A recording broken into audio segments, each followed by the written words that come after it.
Geico presents sharing versus oversharing. Earlier this week, Claire Tippins shared a princess nickname generator, 3 pictures of her dog wearing a tutu, and 2 online quizzes, including what candy is your dream castle made of? Claire, your sharing has tipped the sugar scale and turned into oversharing. But have no fear, princess. Geico has something worth sharing with your internet kingdom, like how you could save hundreds on your car insurance just by visiting geico.com. No magic wand required. Geico, 15 minutes could save you 15% or more on car insurance.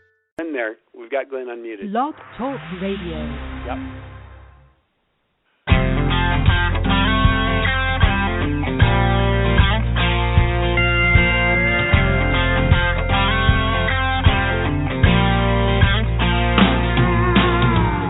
There will be days that just go wrong, make you wanna holler and shout, your hands up in the air, wondering what it's all about.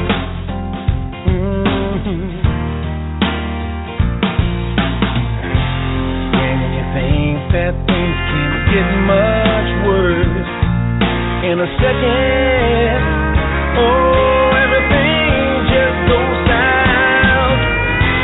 Keep on keeping on, whatever don't kill you makes you strong. Don't you worry, it won't be long. Darkness comes before the dawn. I'll take it one day at a time. With God's grace, you're gonna be fine. You got what it takes down inside. Road ain't alone. Keep on keeping on.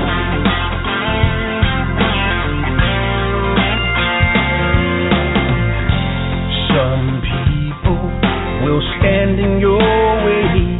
They're always saying what you cannot do.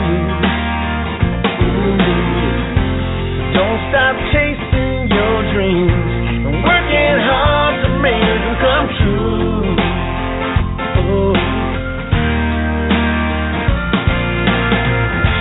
And if it ever gets too tough, just remember you'll fail.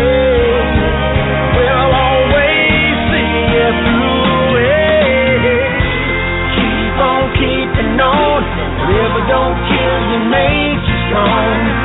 Don't you worry, it won't be long. Darkness comes before the dawn. Take it one day at a time. With God's grace, you're gonna be fine. You got what it takes down inside. The road ain't alone. Keep on keeping on.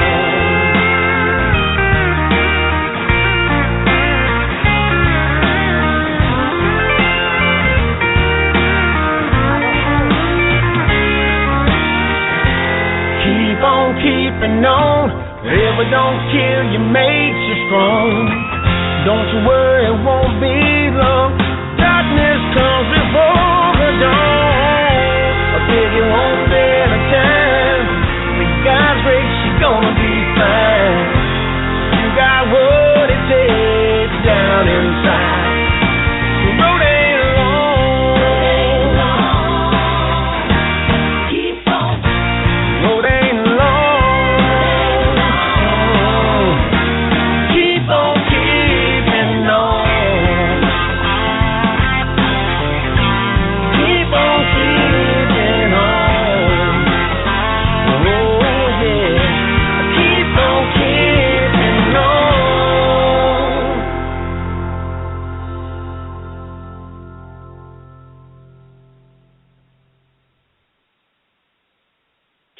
keeping on.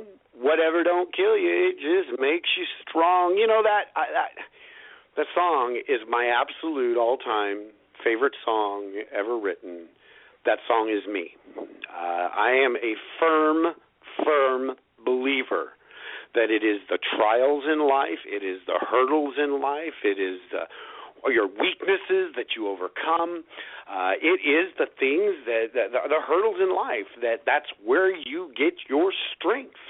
There's two different kinds of people out there in the world. There's the kind of people that take the mentality of that song of keep on keeping on and you jump your hurdles, and there are the kind of people that take the mentality of crying in front of their hurdles. That, folks, is the foundational difference. You can leave Frederick Douglass out of it, you can leave Ronald Reagan out of it, you can leave conservative platform out of it. That is the foundational difference between a liberal and a conservative. The liberal is always trying to remove the hurdle. The conservative is always rooting for the individual to be able to jump the hurdle.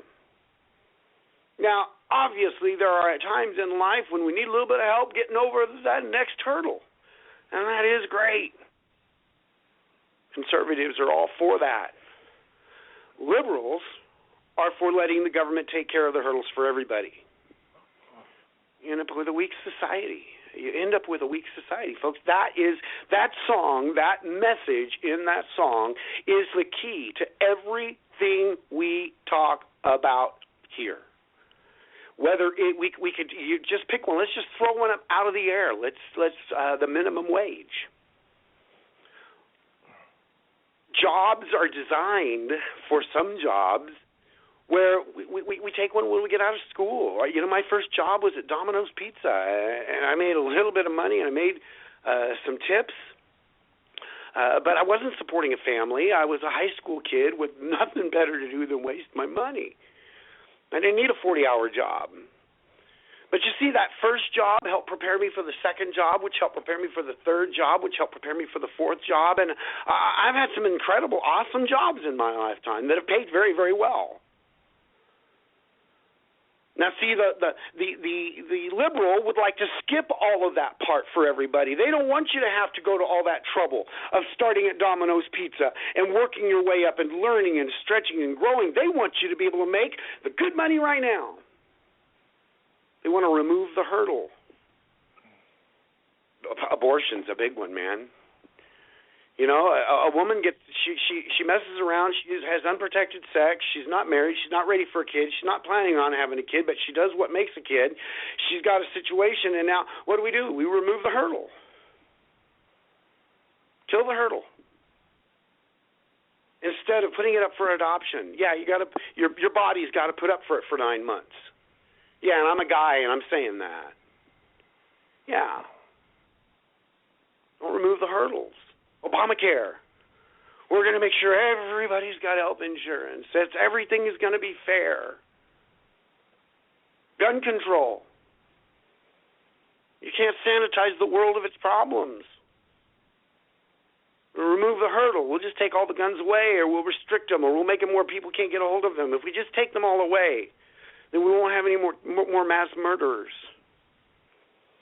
Only to be proven by California with the strictest gun laws in the country that they just don't work. You see, folks, you can't sanitize the world of its problems.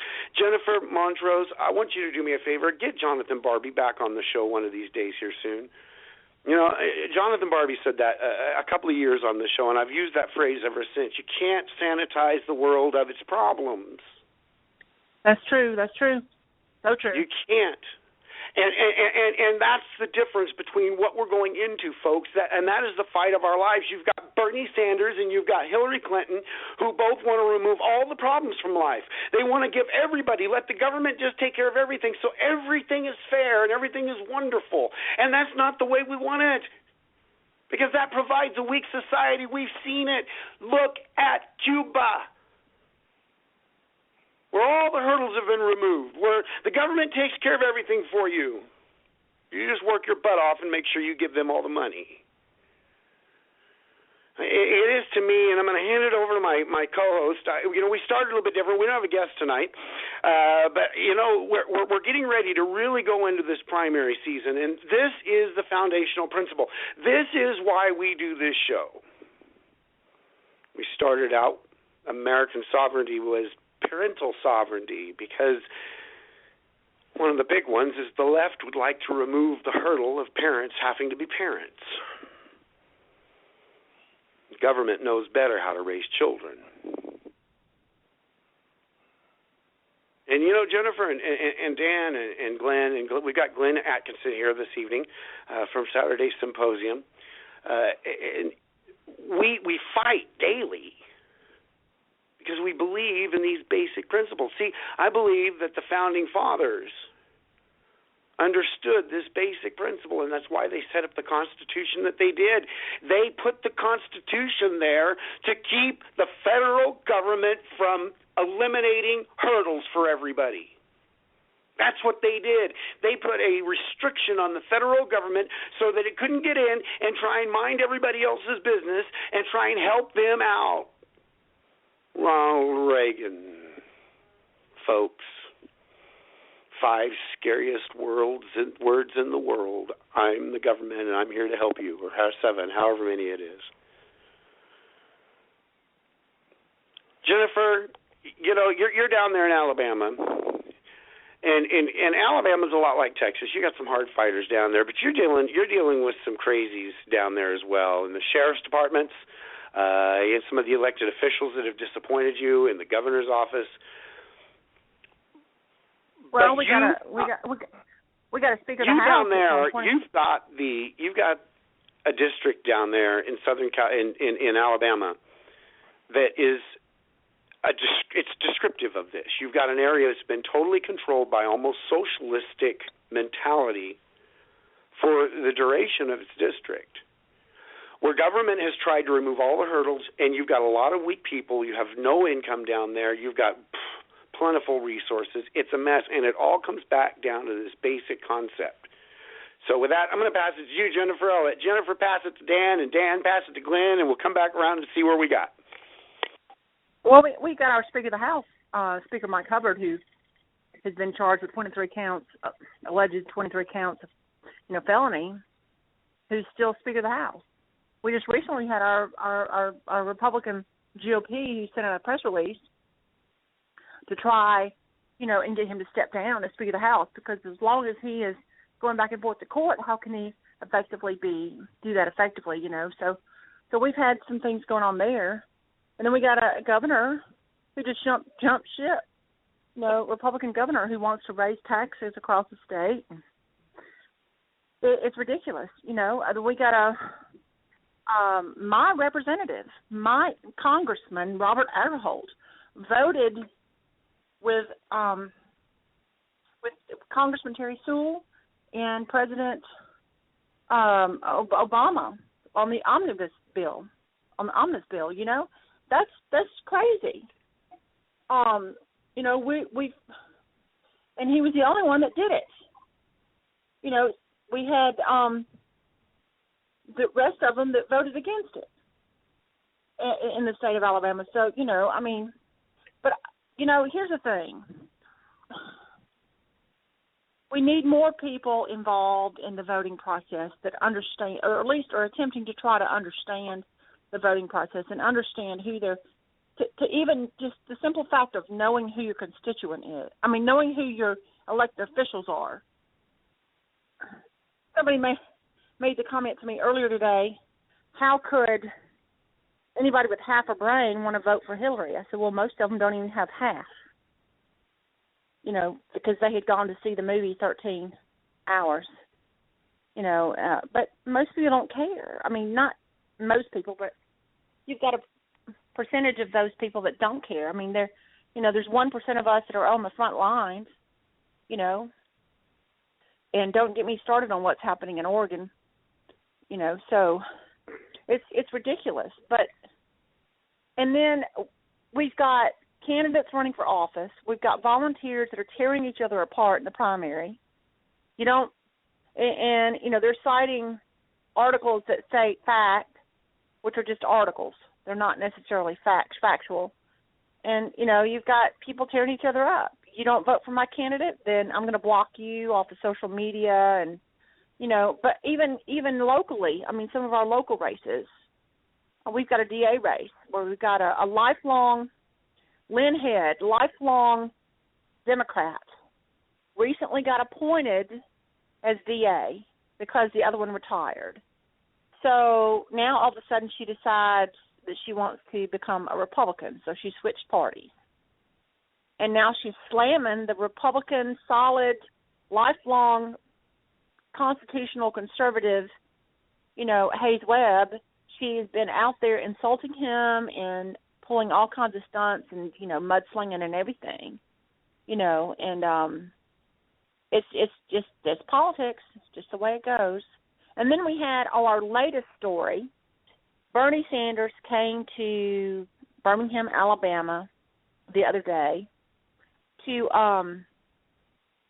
speak at a venue, and it's the venue that they were using was typically where they house all of the homeless when we have temperatures that are really cold. And so as a result of Bernie Sanders coming to that venue, all of those homeless people had to move.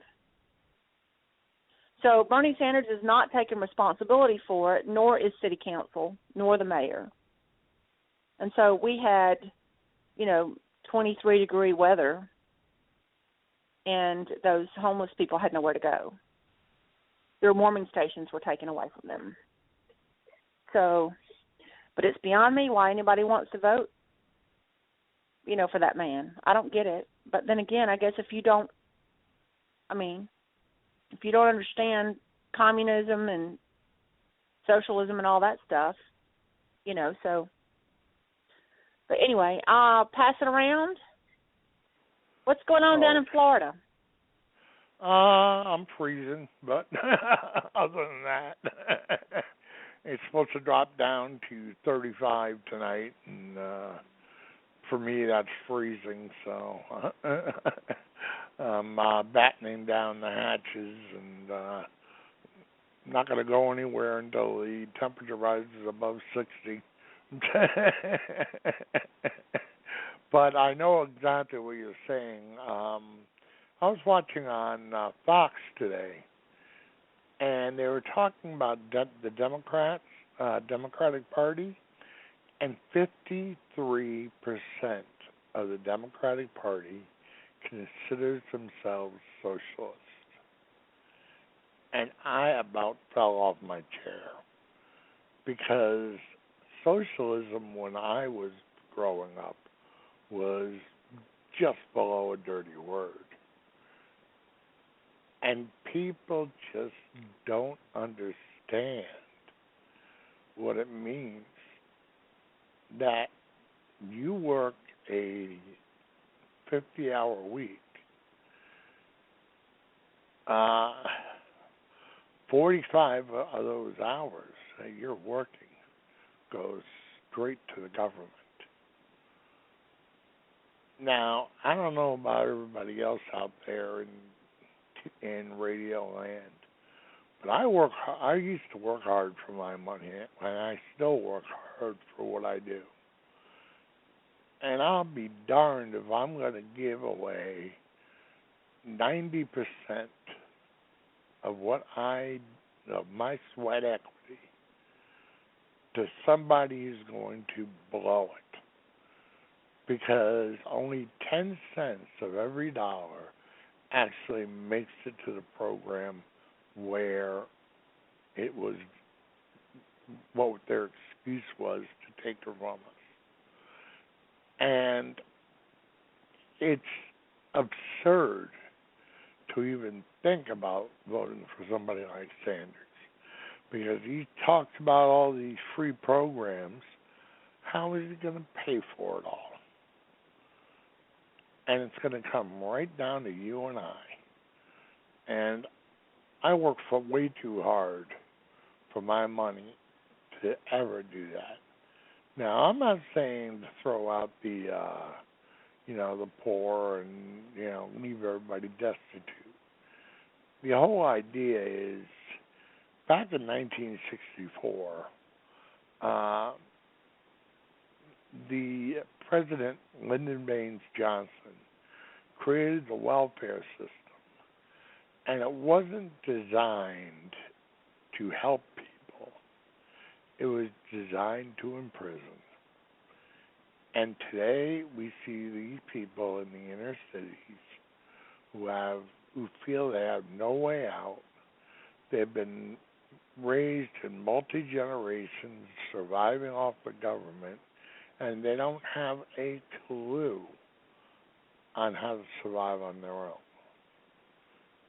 And that's exactly what the government had in mind. And now they have an excuse. Now they tell us how the Republicans, how terrible we are and how racist we are. If you look at who's running for president, we have two people of Latin descent, a black, a woman. I mean, who else? I mean, we have pretty much the entire gambit. I mean, we have people from all ends of society.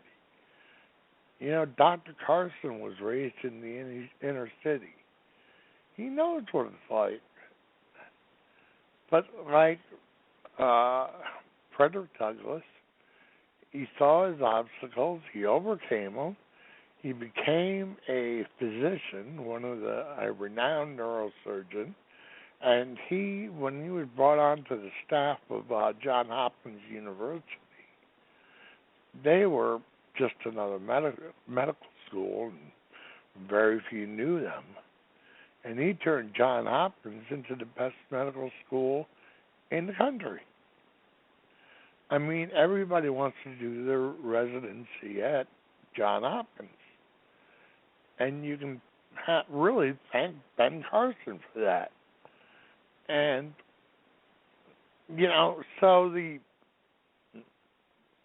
whole social services programs are designed to imprison and not to further people.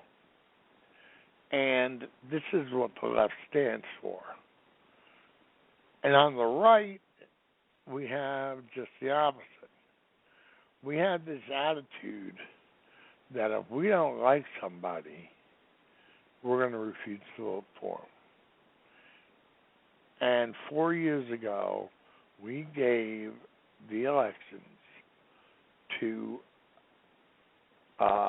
President Obama, the presidential election, simply because we had Republicans out there who said, oh, I'll never vote for Romney.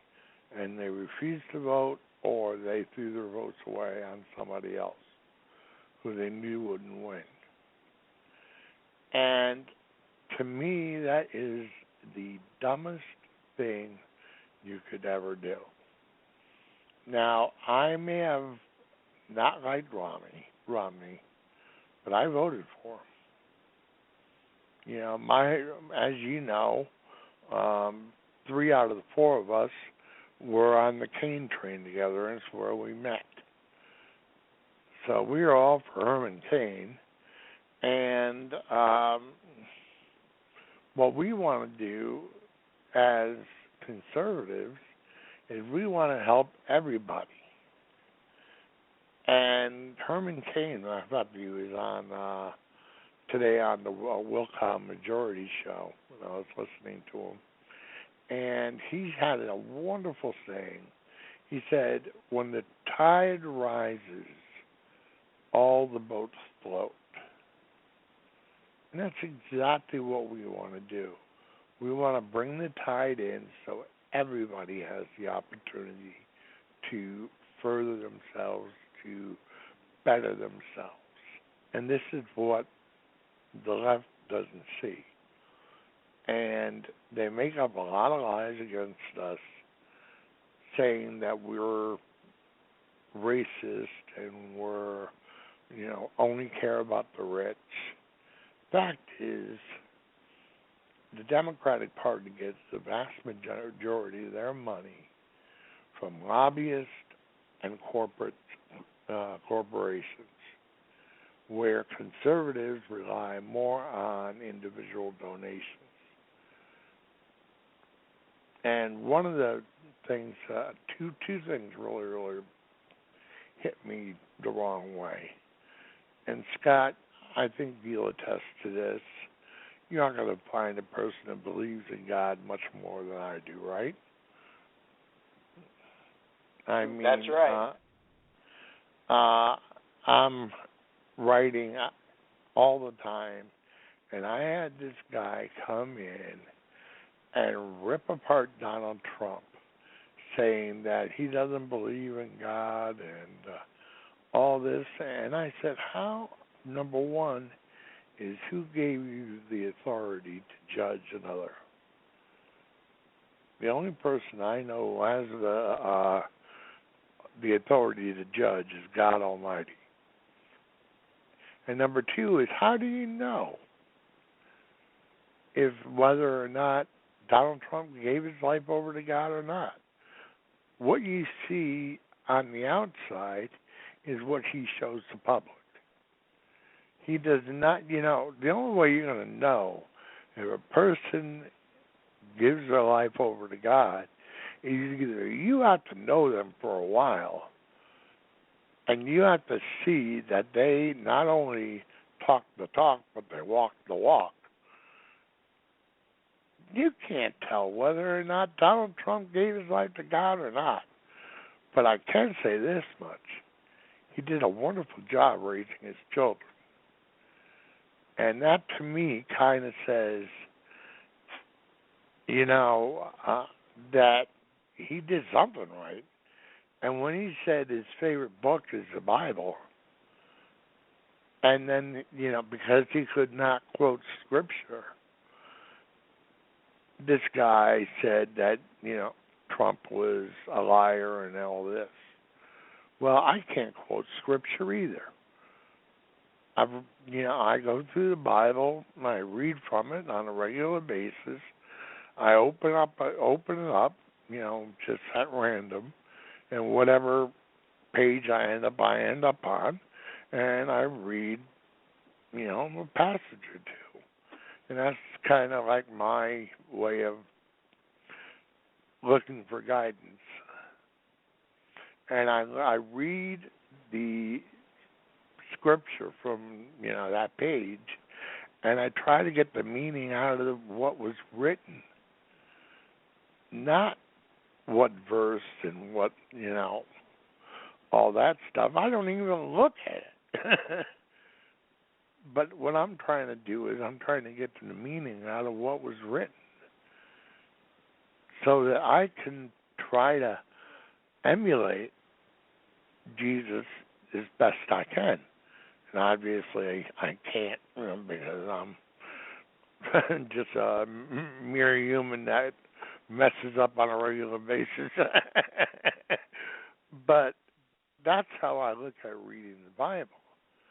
Quoting Scripture does not mean you're a Christian. It's how you live your life. And that is the whole thing. And Scott, I think you'll agree with me, is that this is, what shows a true Christian is one who goes out of their way to help others.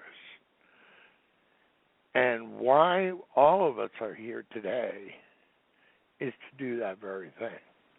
We're here to save this country because we know how important it is to do so. We understand that God created this country and that we are supposed to be the guiding light for the rest of the world to follow. And our forefathers understood that when they were creating this country. And people on our own side seem to think that because you don't do this or that, you're not a Christian. And that really, that just sends a, And others say that, they're not going to vote for Donald Trump because it was being a TV celebrity and things like that. And I said, look what he did. Listen to his employees.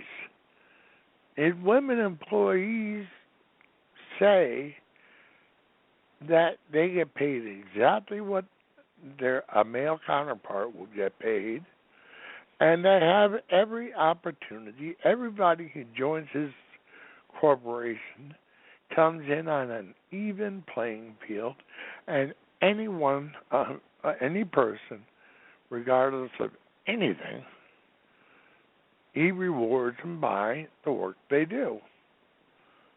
That to me says a lot. Now, Donald Trump would probably drive me crazy as a friend, but I don't see anything wrong with him as a president. You know, he's a little overbearing for me, but, you know, something he's learning. You watch it as he's gone through the debates. He's changing and he's learning the game. And he is smart enough that he'll change, and you can watch his progression as he's learning the game. And once he gets, if he is elected, I think he'll do fine as a president. You know, I like Ben Carson more, but people don't understand that you can get as much done being soft-spoken as you can any other way. And Carly Fiorina, I looked at her. She started out in the secretarial pool. And now she went from the secretarial pool to running one of the largest corporations in the world. Now that tells me something, too. She makes the right decisions. She knows how to work her tail off for what she wants. She knows how to overcome obstacles. So she's a good candidate. Ted Cruz will stand up and say, you know, what he thinks. And so he's a good candidate. The only one I'm not all that thrilled with is Marco Rubio, who tends to flip-flop a little more than I care to. Now, changing one's mind is not nothing bad. That's how a person grows. You know, you might be pro-abortion, but all of a sudden you see a friend, you know, or a friend's child going through the agonizing decision process, and then all of a sudden you say, I can't be for this, and you change your mind. That's part of the growing process.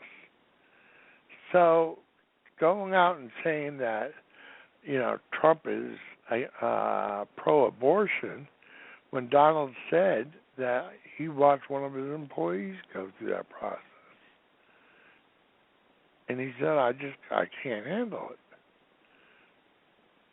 So he changed his mind. That's a sign of an intelligent person. And people are judging on our side, are making judgments because the person grew and changed their mind.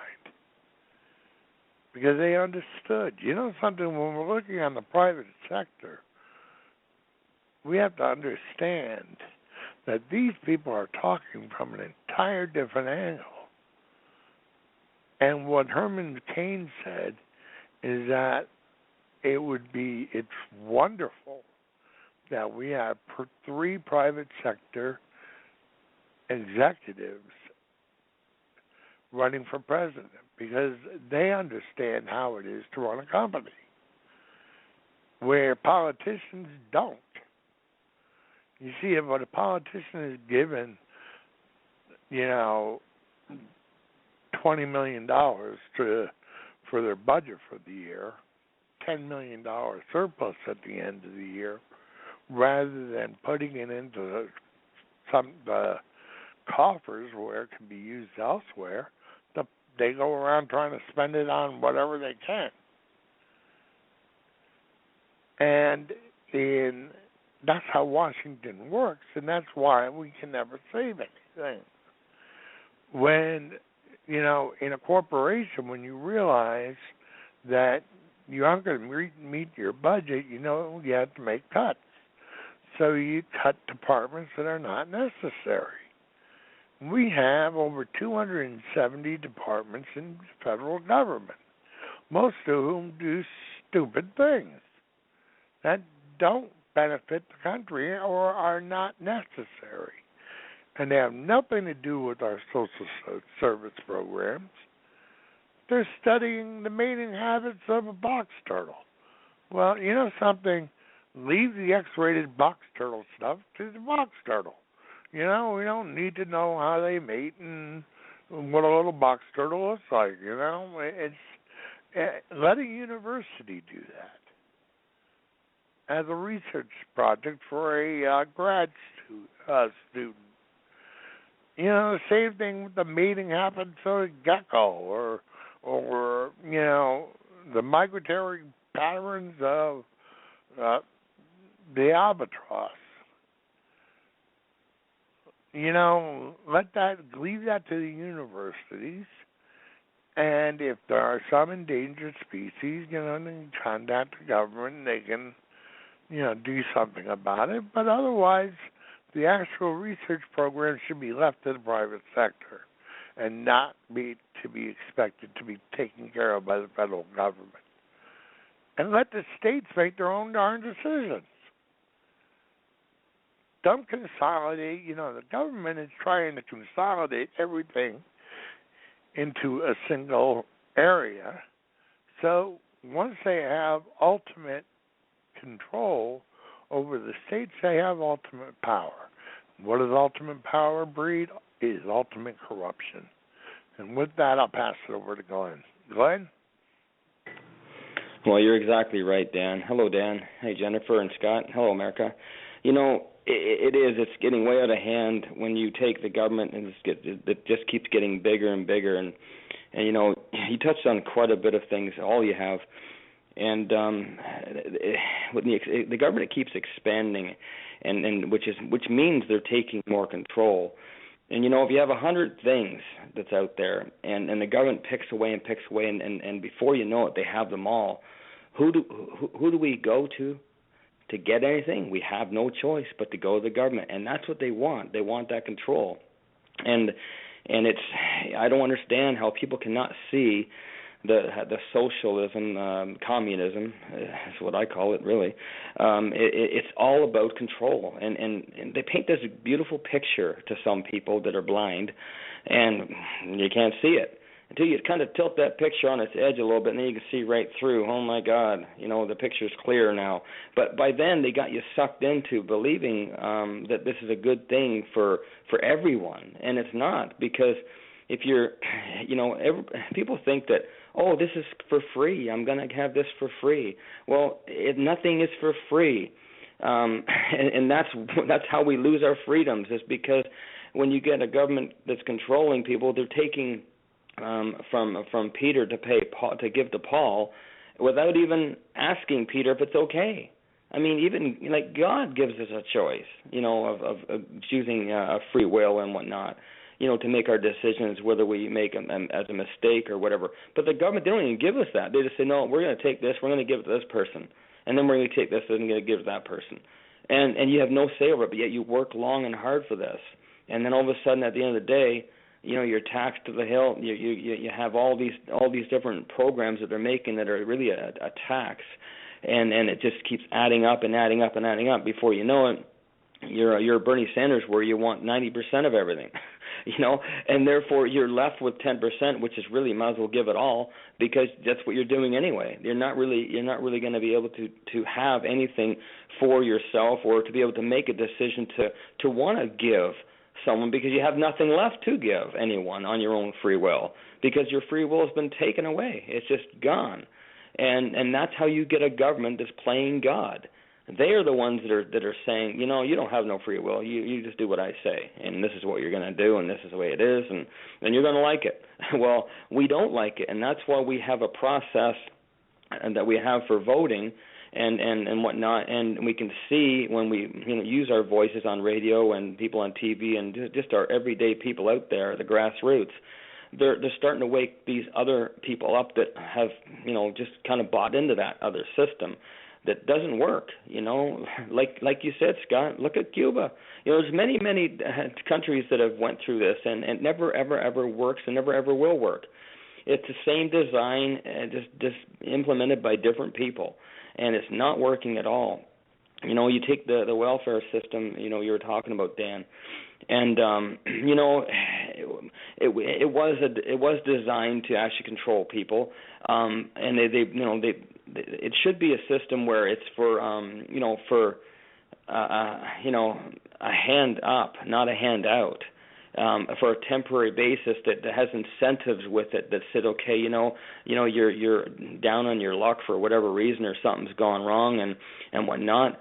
You know, here you go. You can have this for a little bit, whatever. But you got to do this in order to maintain this. Then it shows your faith that you're actually doing it in good faith, that you're actually going to get out and try and get a job. Well, with the government implementing the way they are and doing whatever they're doing and pulling programs out there, you can't even get a job. So they got you kind of painted in, but that's what they want. And other people that are out there do not see that. It's by design. If they can pick away and get people on welfare and take their guns away and take this away and give it to this one and do this and do that, it's all because they want to have a monopoly on the people. They want to be able to say, okay, we have it all, so you got to come to us now anyway. And it's before you know it, it's gotten to that point. And to get Bernie Sanders in there, oh my gosh, I don't know where people's heads are at, but it's certainly not looking at what's right there in front of them. And it's people like you, Dan, and Jennifer and Scott, and myself, and other people like us that are out there educating these people to help wake them up. With programs like this on the radio and whatnot. And it's working.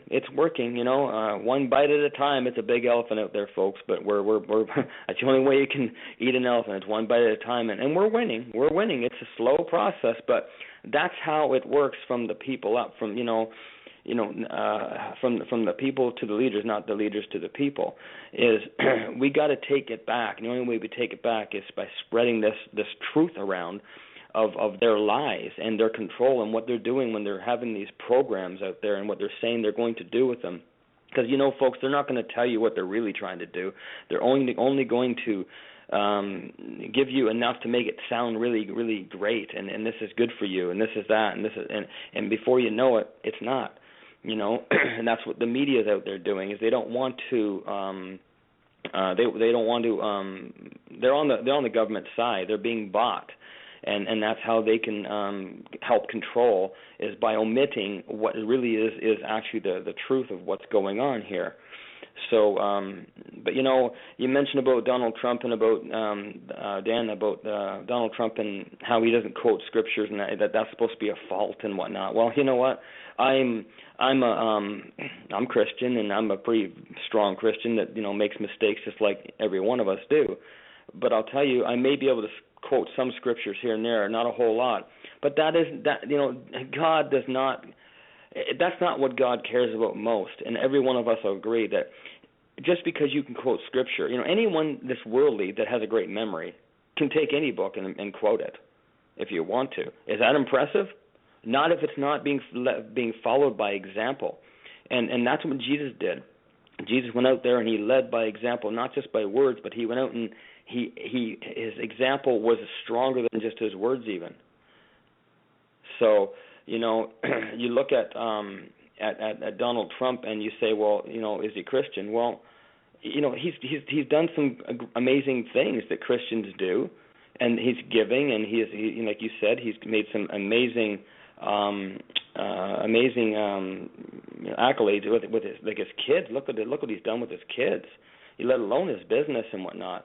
And so, you get a person that's endorsing him like Phyllis Schlafly, and today Sarah Palin. I'd like to get you guys thoughts about that. These are people that they're conservative. They're conservative people. People are questioning whether he's conservative. People are questioning whether he's Christian. Well, you know what? People are going to question everybody every day. The bottom line is to stay focused on being an example. And the rest will show itself anyway. So on that note, I'll pass this over to Scott. Well, and exactly, and while I believe it's important for a Christian to know the scriptures and continue studying them through their lives, quoting scripture and is not the important part. The important part's putting that word in your heart. And, everybody is on a road. They're on a path. And I like to use Ronald Reagan as an example because, folks, he canceled the Second Amendment in California when he was governor. He signed abortion legislation that took abortions in California from 500, literally, to over 100,000 during his term. And he signed blanket amnesty. I mean, if Ronald Reagan right now was running in this primary, what would people be saying about him? But I'm going to tell you, I'll tell you something I can see in Donald Trump, and that's Donald Trump wants to make America great. Donald Trump's got a faith in God. Now, that faith in God may not come with a lot of Bible knowledge at this point. I would hope and encourage Donald Trump to continue to read. Get in there and read that word. That's one of the it's one of the battery chargers that God gave us. That and worship and singing and praying and all these things, these are things that help make us stronger. So we would always want to encourage that. But you can see Donald Trump has a faith, a belief in the Christian God. But most important, and we could take this conversation two ways. We could take it down to a road of what I would say is the preacher. I don't want to take it down that road. I want to take it in this other road. I'm going to tell you what I would say as somebody trying to save this nation. Doesn't matter how strong Donald Trump's Christianity is, and I agree with everything that Jerry Falwell's son at Liberty University said yesterday. Donald Trump has declared that he will fight political correctness and has said he will specifically fight political correctness as it affects Christianity. The war on Christmas, the war on Christians that is going on in this country that's being denied. They're denying that it's there, but it's going on every day. They're trying to sanitize the world of all its problems. They're trying to sanitize the world of the Redskins emblem, even though it honors. They're trying to remove all these things. But what is the other side of trying to remove all those things? Well, let's go back to Ronald Reagan again. What made Ronald Reagan great? Now, we've just talked about what would have made him a mess. Second Amendment, amnesty, abortion. How much more could you throw at somebody in a primary? But what made him great? What made him great? Well, what made him great was he stuck to three real basic principles for the most part in his communications with the American people. And they were all under the headline of making America great. We're being proud to be an American. Pride in our country, patriotism. And he made it clear to the American people that it is better if the states deal with a lot of this stuff instead of the federal government. Pretty simple. But he was a great communicator. He was strong. When he walked into office, the countries of the world knew there was a strong leader in charge of the United States of America. There's a lot of similarities. And I'm going to tell you, I've been looking at every number I can find over the last few weeks. If you've missed me on Facebook, I've taken a little bit of a break. I had to back away from Facebook for just a little bit. It gets really intense sometimes. You got a lot of people coming at you a lot of times, and I've been working in the background on some other things. But anyways, and I said that, and I lost track of what I was going to say. See, that's what happens when you go off on a tangent. You should never do that. You have a hard time getting back to where you were. But Ronald Reagan, the pride in this country, and everything that made it great. Now, I'm a firm believer that we're in a certain direction right now that is unavoidable. If you look at the national numbers, and I would encourage everybody to use Real Clear Politics, it's not smack dab on the nose right on, folks, but it does show trends. It shows momentums, and it shows people that don't have a whole lot of chance.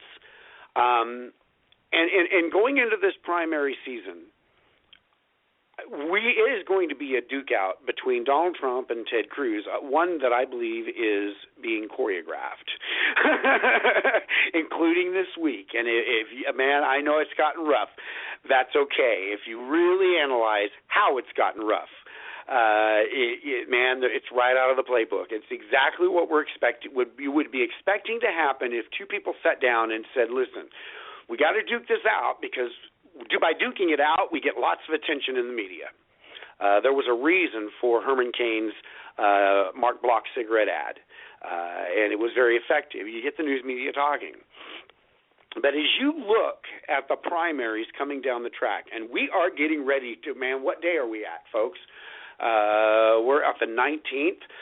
The 1st of February is the first primary. It's the Iowa primary. Now, these first four primaries have nothing to do with the winner. Okay? They have everything to do with momentum.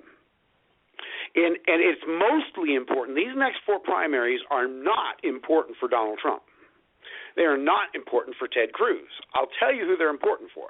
They're important for Marco Rubio. They're important for Jeb Bush. So we got to win these four.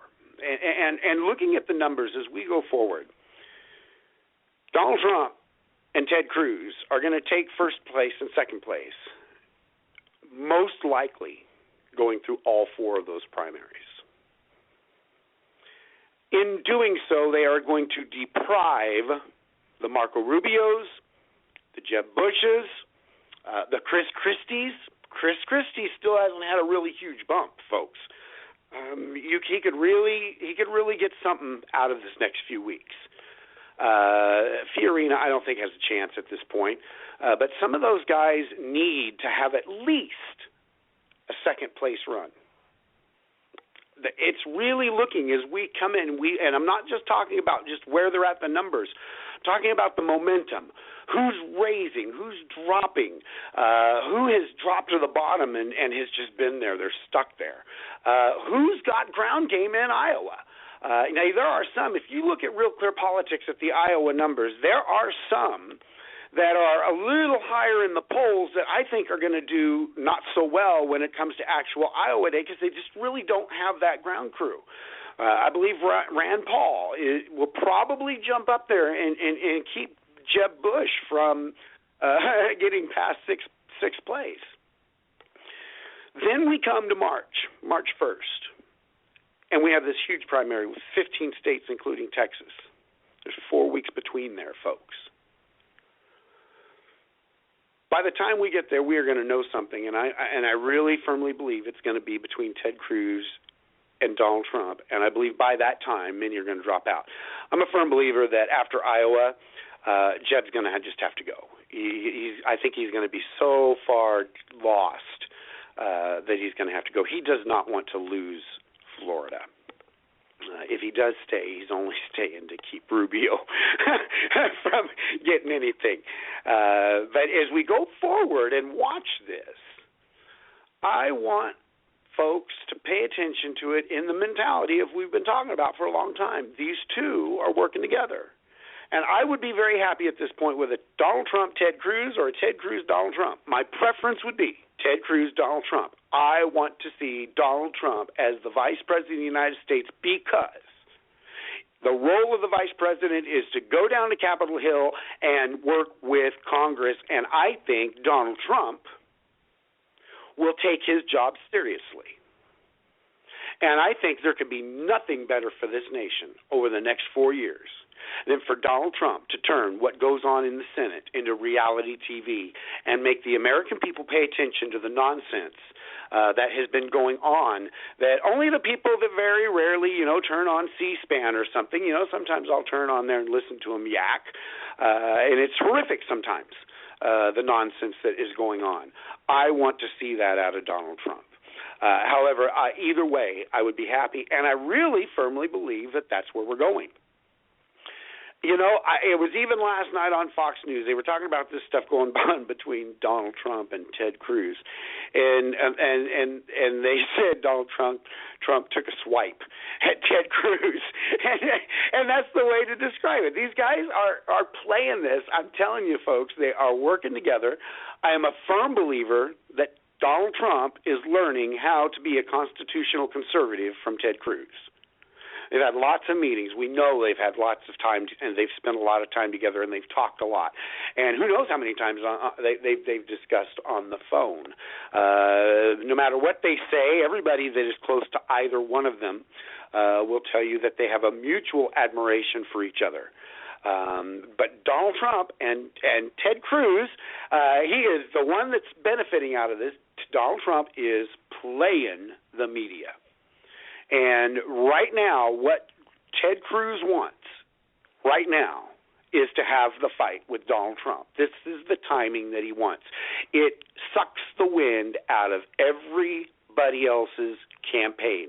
You don't hear anybody right now talking about Rand Paul. You don't hear anybody talking about Jeb Bush. A little bit about Marco Rubio, but Marco Rubio's been really good at going out and getting his face out in front of the camera. I'll have to give that one to Marco Rubio. He's better than many I've seen at getting out. He's all over the place. Commercials, he's got his face right up there, but it's not helping. He has been in decline for the last few weeks. And really, it looks like at one point he could have taken second place in Iowa, but it looks like he could possibly end up with no more than fourth place in Iowa. And it's going to be fascinating. I'm going to tell you, folks, I said this on Conover U last week.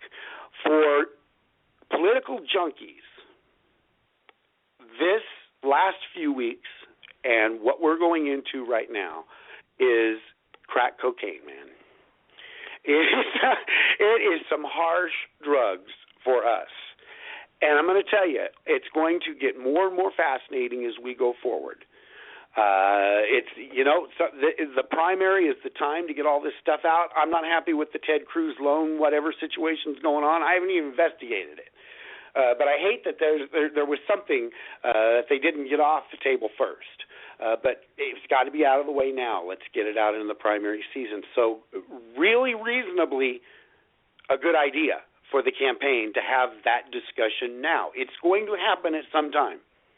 The left is really, really good at organizing when the conversation happens. The right is lousy at it. Our timing is lousy. The Democrats work hard on it, folks. They've been working hard on it. So let's watch it. I want to pass around the room. What do you guys think, man? Scott's sitting over there, this crazy conspiracy theorist, who's got Ted Cruz and Donald Trump talking on the phone every day and organizing this, and it's not quite that.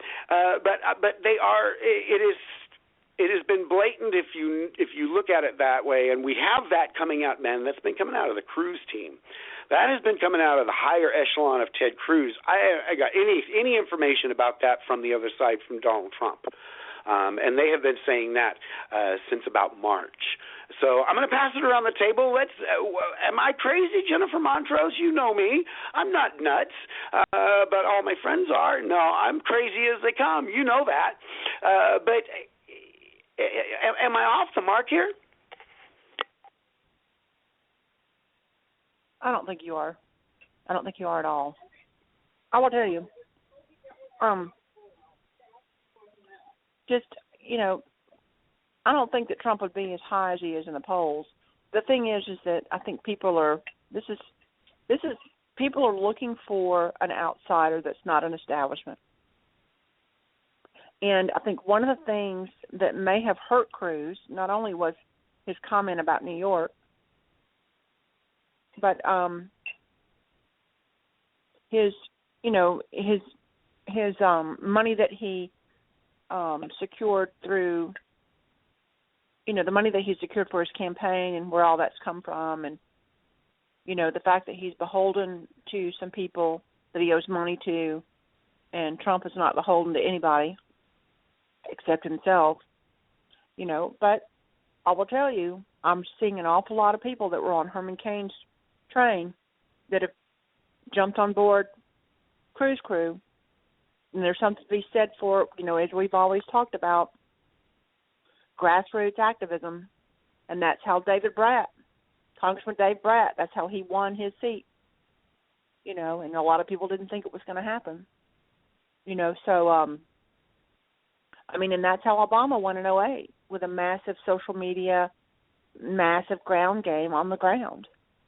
And I think that we need to wake up and here's the thing that really concerns me. Yes, I'm concerned about the illegal immigrants coming over here. I'm concerned about the refugees. But I think our biggest concern is the low information voter.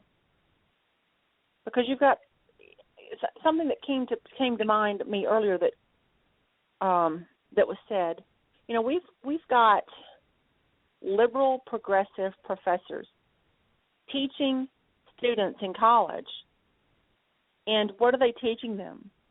They come out of college while they're in college, wanting to vote for Hillary, wanting to vote for Sanders. Why is that? What are they being taught? What are we teaching our children now? And now I'm seeing where, they're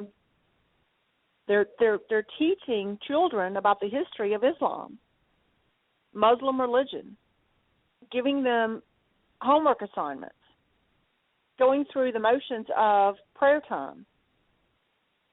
And this is going as far back as elementary school. This stuff's going on. But yet, do we have any?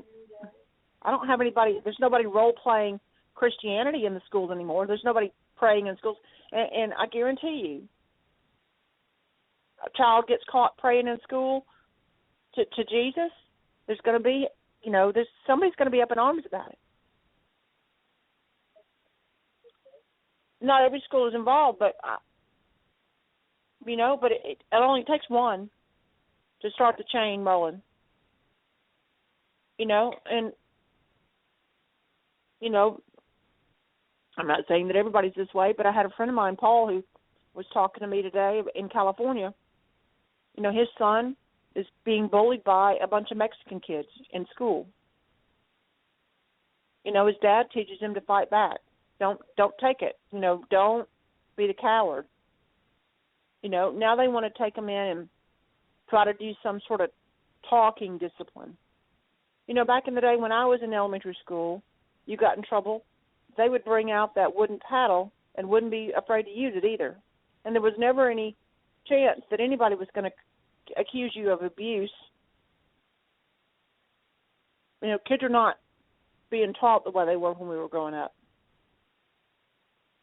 And I know Dan can speak to that. What he's seen over the years. I know with Scott, homeschooling his nieces, and Glenn, it's ridiculous, the things that we see going on over here now. You can't even discipline. You go through Walmart and you see kids just cutting up, acting a fool. What do parents do? And we can't handle another 4 years of what we've had for the last 8, and even before that. Something's got to change. But it's definitely, you want to see some change? Elect Bernie Sanders or Hillary Clinton. I've seen what happens when Hillary Clinton is in charge of things. Just look at Benghazi. Well, and Jennifer, one of the things that could get really, really interesting, I'm telling you, they're throwing a lot at Hillary. Remember, Barack Obama and the Clintons do not like each other. Very, very possible at this point that Bernie Sanders actually takes this. And if he does, it totally changes the general election. The discussion will be about socialism. And I'll tell you, no two better people to stand up there and debate the other side on that issue. And the left will try and stay away from it, but they've always had a real hard time with that issue, and they've always kept their mouths shut in the past. It was only after Barack Obama that they actually started even using the word socialism. That was one of those words they just hoped never popped up. And a lot of the wealth distribution mentality, these things, these items, they don't like to talk about, and that's one of the reasons why they're hiding the debates, because they've got to encourage the team on let's give everything away, but at the same time, they don't want to have that discussion. And I'm really praying, and I think we all should be praying, that Bernie Sanders wins that Democratic primary, because I really think at that point he loses by a major, major margin. If we have somebody on the other side who can state the case against socialism, which is really easy to do, isn't it, Dan Wilson? In the 30 and the 90 miles, dark-infested waters between southern Florida and Cuba, which way are the people swimming? That's all you need to say. Don't you wish I could get to Ted Cruz and Donald Trump right now and just shake them and say, listen, every day you say it over and over again. In the 90 miles of shark-infested waters between Cuba and Florida, which way are the people swimming? When the Berlin Wall came down and said the separation between socialist East Germany and West Germany, which was free, which way did the people run? And it really, man, Dan, it turns around and it drives it right back to what we always have discussed on Saturday Symposium, going back to the Founding Fathers. They knew this already. This is why they set the system up to keep a Barack Obama from taking the country into full government control. That is exactly why the Founding Fathers did what they did. So Dan Wilson, sorry, I ran off with that a little bit, but I am going to have to run out here in about 5 minutes. So I'm going to say my goodbyes at this point, pass it to Dan, and let you guys close out the show. Something just came up I've got to go deal with. So I will talk to everybody next week. Great show so far. Dan, Glenn, Jennifer, it's all yours. Dan Wilson, tell them about the 90 miles of shark-infested waters down there. Well, the big thing was, in my previous career, I sailed over to Cuba, and I saw firsthand what it's like to live under a communist regime. And it's not what it's cracked up to be. They're all driving cars. The first thing you do when you come into Havana, well, if you're into antique cars, it's heaven, because the newest car is built in 1957. I mean, but it's like time stopped.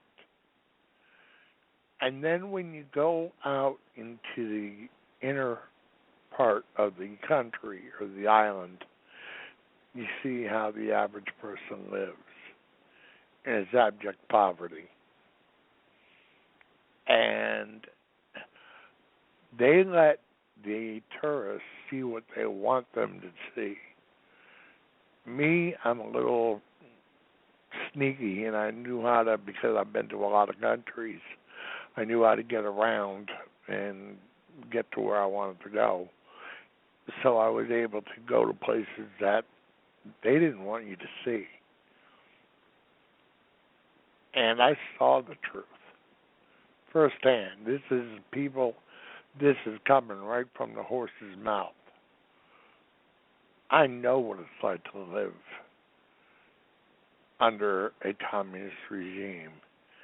And I know what socialism would bring to this country.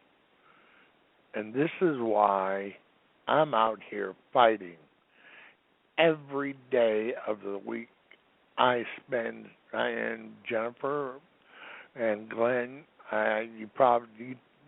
all of us do the same thing. We spend countless hours fighting for our country. And the only reward we're getting is that we're seeing that our word is finally hitting home. And we're seeing the changes that are being made. And that's our reward, and the real reward is going to come after the good Lord takes us home.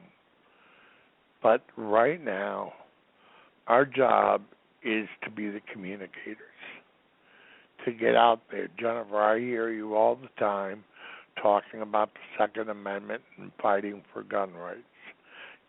Glenn, I hear you passing the word of the Lord on a regular basis, and these are things we need to do. And by separating our own powers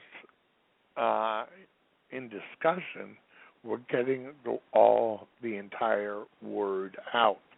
And that's very, very important.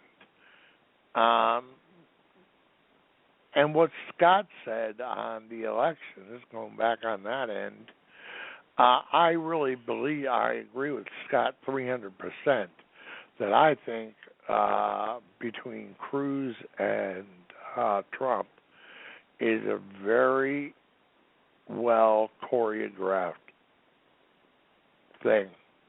If anybody saw the old Rocky movies, when they were fighting in the ring, it was all choreographed, right down to the T. And it made it look like a real fight.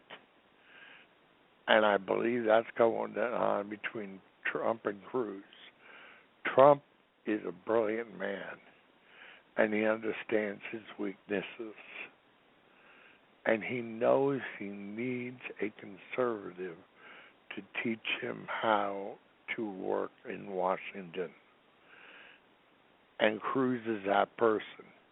Now, Cruz does not have the charisma, so he needs somebody to put him in the limelight.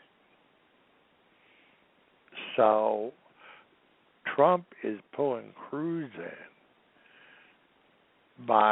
through his attacks, and Cruz is coming back with the mild demeanor and, like a rational person. And and Trump is playing his game. And this is what the average person doesn't understand, is that in corporate America, that's the whole idea. It's a game. And whoever plays the game the best wins. And Trump, $12 billion, need I say more? He's a winner. He lets the people see exactly what he wants them to see. Nothing more, nothing less.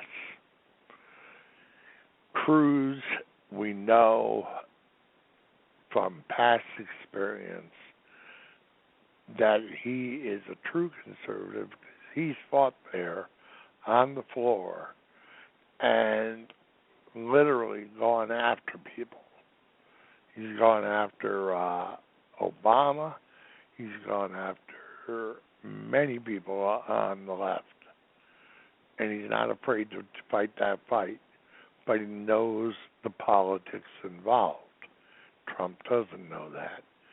So Cruz is teaching Trump the game, and Trump is bringing the media to them. And Trump is doing it without spending a dime. Trump is doing it by his own charisma. And I believe the ticket's going to be a Trump-Cruz or a Cruz-Trump ticket. Now, my only suggestion is there is so much talent sitting there in Washington. That are running for president. The thing that I would like to see that has never happened is to bring forth your cabinet prior to election. And this is where I can see that you can bring on Carly Fiorina, You can bring in, because Carly's great in business and she knows how to overcome obstacles, so you can put her in virtually any position. You can take Ben Carson and put him as Surgeon General, and he could revamp the medical end of things, because he's been in it forever.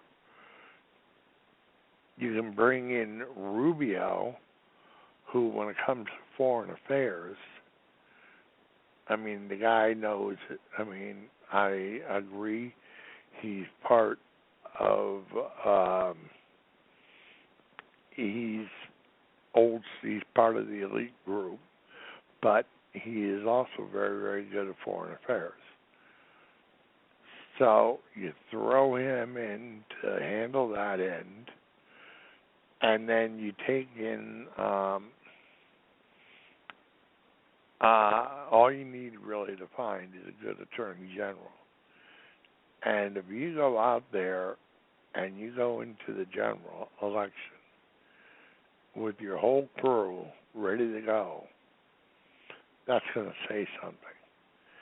And the amount I forgot, you have to bring in Art Laffer, who was the creator of Reaganomics. Now, you talk about a dream team. There it is. And you even bring in Paul, because Rand Paul, when it comes to domestic policies, he's a bright cookie, and he could also help the team. And you would have probably the greatest group of people to get this country back on the right track in the history of this country. You have more talent, just raw talent, sitting there. And am I still here? Yeah. Yes, you are. Oh, okay. I thought I got knocked off. But you got so much raw talent there. And why throw it away? You might as well, as soon as they drop out, Cruz or Trump needs to go to them and say, listen, be part of our group. And then to come in there and say, here's the dream team, folks. Just like they did in basketball. Remember the dream team in the Olympics when we came in and we just blew away every other country, or the dream team when it came to getting OJ off. You come in and say, listen, here's the group that we can take this country and make it great again. And it'll happen. With all that talent, you're talking, that'd be the greatest group since our founding fathers.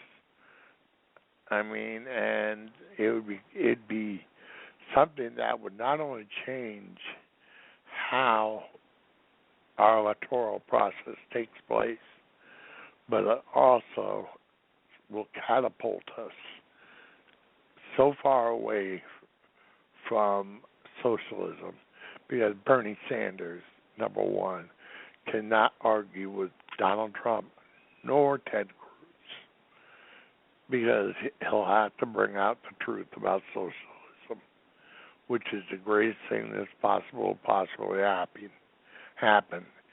And Obama is playing right into our hand, because he hates Hillary so much that he is going to watch her hang. And he's letting it happen. We're seeing it happen right now with the FBI. And the FBI is lining up so much against her that she has a one-way ticket to Leavenworth. on multiple counts.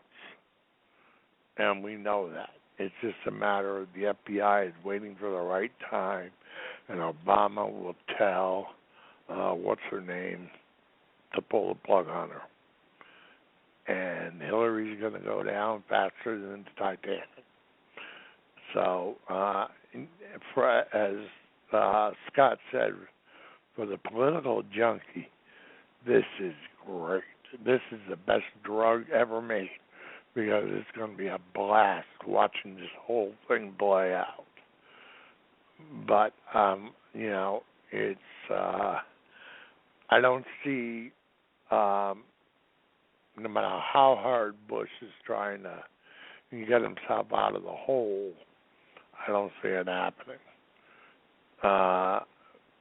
People are they have a mindset they want new. And that's another thing that Hillary has against her, is that people don't want to see Clinton and Bush again. Been there, done that.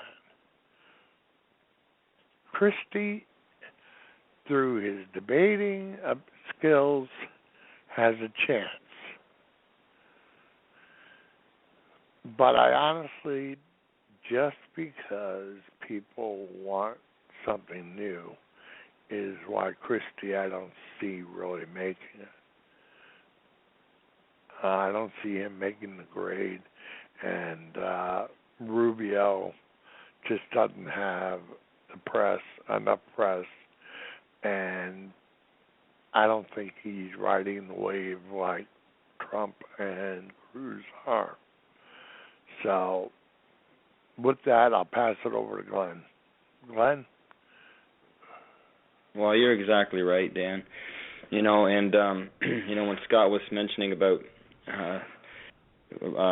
Donald Trump and Ted Cruz working together, they definitely, you can see that they've been working together, and of course, they had to have something with this, getting so close in Iowa. They had to have something to throw out there to show some kind of a argument, if you will, and whatnot. And even with Ted Cruz's citizenship and whatnot, it doesn't matter.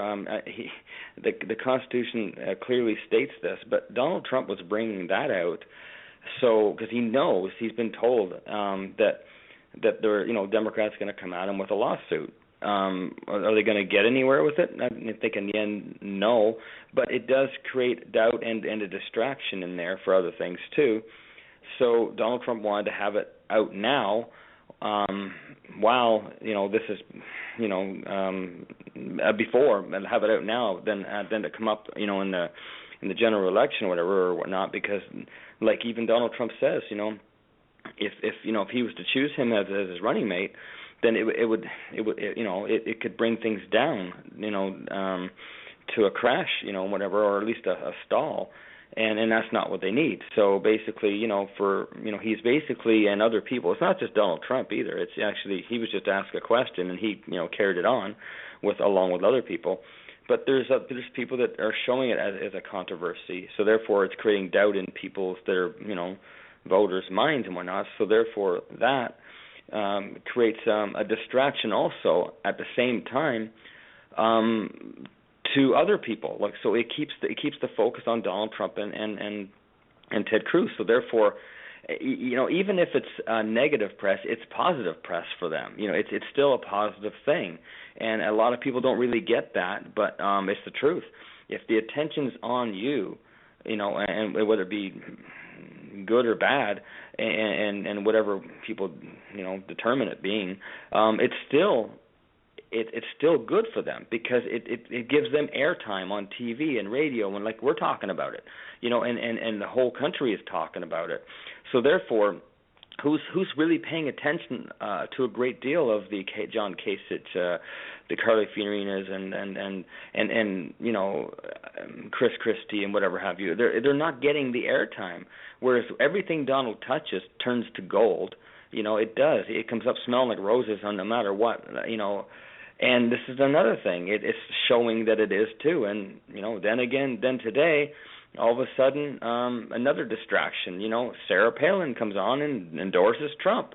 And what that does is that takes the focus away of a lot of other things. So the airtime comes onto this. So therefore, Donald Trump is doing this in a positive way, where Barack Obama, the president, what he does is he creates a lot of these different things out there, like false flags and whatever else have you, to distract from other things that he's really brewing up, or what's really going on and whatever. So it's the same thing, but only this is a good thing of the distraction of what's going on, because who really wants to hear Jeb's voice? Who really wants to hear? You mentioned about Bush's and Clinton's and whatever. And who wants all that attention? Who wants to be focused on whatever they're talking about and whatever they're doing?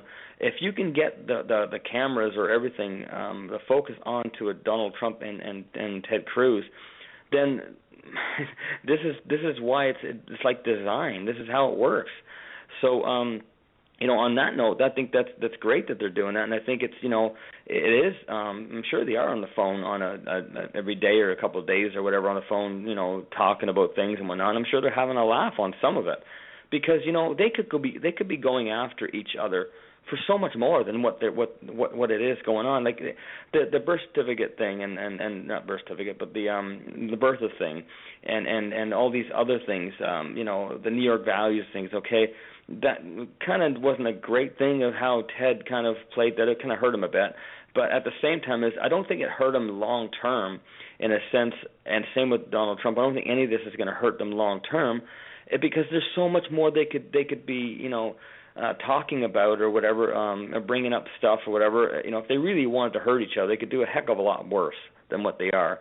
And so therefore, they had to have something, though. They had to have something, because, when you're that close in Iowa and you have a couple points or whatever, then you're going to have to come out and shake it up a little bit, and so they had to just basically, it's almost like a grandstanding. It's almost like here you go, let's just do this. We have to kind of show them something, little controversy here and there, but they used the right thing when it comes to the birther thing, because it had to come out now as opposed to hurting them, a few months later.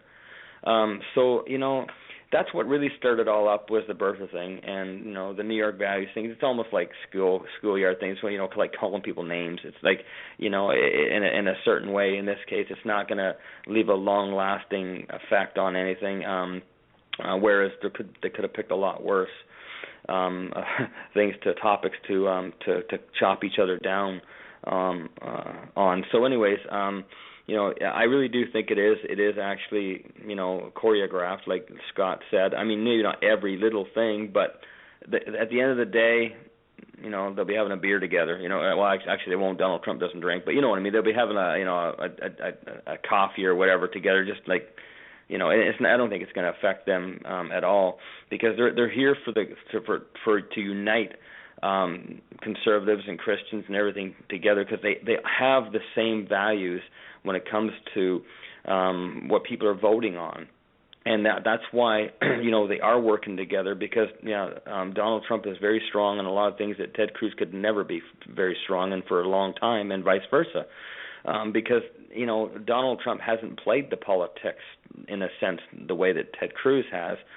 And that's why the establishment, the elites, that they don't like Ted Cruz, and for other reasons they don't like Donald Trump. Well, you put both of them together, that's why they're running scared of them, is because they both have their own weaknesses or their own strengths at the same time as each other counteracts each other's weaknesses, because they have each other, and that's why they're staying strong together. People would look on the surface and say this last week or two they haven't been, but they're both gonna come up smelling like roses and whatnot, because they are working together. So it's just one of those things that has to play itself out, and then once we get by Iowa and whatnot after the next few weeks, I think you're going to see it a little. It's going to be calmed down a little bit more, just like what Donald Trump did with all the other ones that have fell out. You're not going to see Ted Cruz go right down to the bottom like Jeb Bush did, or just other people, like even Scott Walker. He kind of blew him over that way too. So just stuff like that. I don't think you're going to see that, of course, with Ted Cruz because they're not hitting each other hard enough. Whereas you look at what Donald Trump hit with the other ones, and he knocked them out. It was a one punch. That was it. But so I can see that this is actually going to work out to their advantage because of the distraction card. They're really making it all about themselves, and that's great because it has been about them all along. But now it's even more to where it looks like there's infighting, but it's not to the degree of what a lot of people may think it is. And I think it's just by design. So on that note, I'll pass it over to Jennifer. But I wanted to ask you guys, what do you think about Sarah Palin endorsing Trump today? Well, I can tell you, I don't know, I mean, she was governor. She has handled, dealing with, things in Alaska. It's not easy, I just think she probably sees in him what everybody else is seeing, We're tired of the establishment.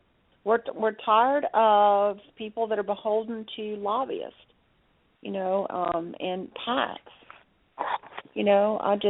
I think, he has said things that he's going to do, and he keeps repeating himself. And I know there's a lot of people that may not, agree, but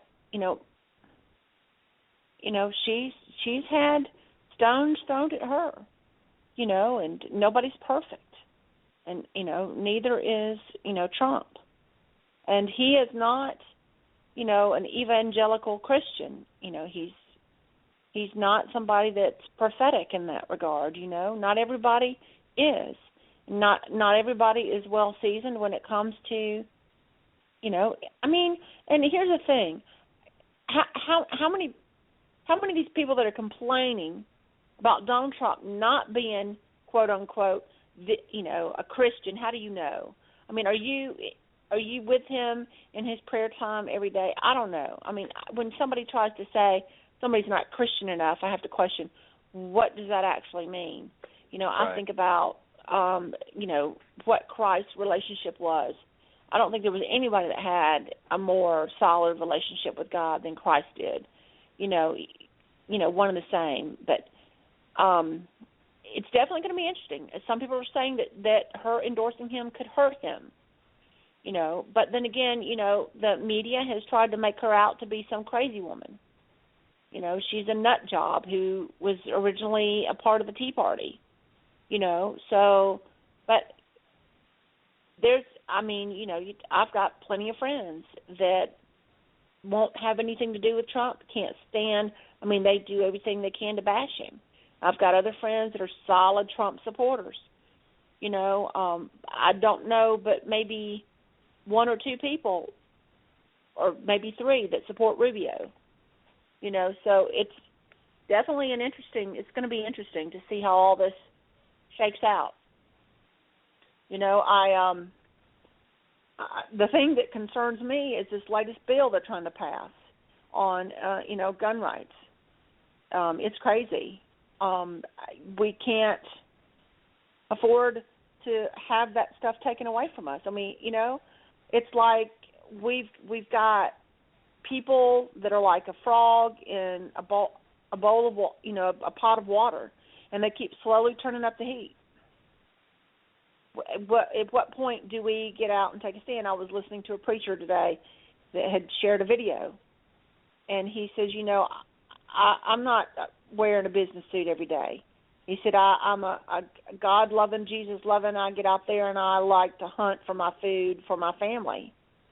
And they're talking about taking away my Second Amendment right. We need more people to get out there and speak out. So what happens? Slowly but surely they start infringing on our rights little by little. All they need to do is start taking away one, and then the next thing you know, they're coming after two. And before you know it, we're being carted off into concentration camps, riding on trains. It's not far-fetched. You look at the movie 13 Hours, and you think about my children and then their children and then their children. At that age, that time frame in America, that third generation going forward is going to look just like what we saw in Benghazi. It doesn't surprise me if we don't change things. If we don't change things, then we're going to be in a war-torn country, communist. And that is exactly what they're trying to do. Muslims want to, first of all, they've endorsed pedophilia, so that's commonplace for them. That's okay for them in their law. That is perfectly fine. You're allowed to do so. Women are treated like crap. So what they do is they procreate in mass quantities, and they're bringing them over here in hopes that they can have enough Muslim-born families that they can take over control of the United States. That's my belief. That's what I'm seeing now, and that's why we need to secure the border. That's why I think a lot of people are saying that they like Trump and his idea of building a wall and making Mexico pay for it. Some people say, well, how do you do that? Well, he's a businessman. He's in the business of making deals. Some people seem to think that he's going to totally jump ship once he gets elected into office. But there are some things I like about Cruz, some things I don't. Some things that scare me, his wife's connection with Goldman Sachs. But I tell everybody, pay attention to who's running for office. Educate yourself about the candidate that's running for office that you're, looking at. Educate yourself. Don't just buy into what you see in articles, but do your homework. Really do the research. Make an informed decision. Make an informed vote. Otherwise, we're going to find ourselves sitting ducks. Because, when you hear people like Bernie Sanders talking about free this and free that, who's paying for it? Do you ever think about when he talks about free education, somebody's going to have to pay for it? It's crazy. Dan, back to you.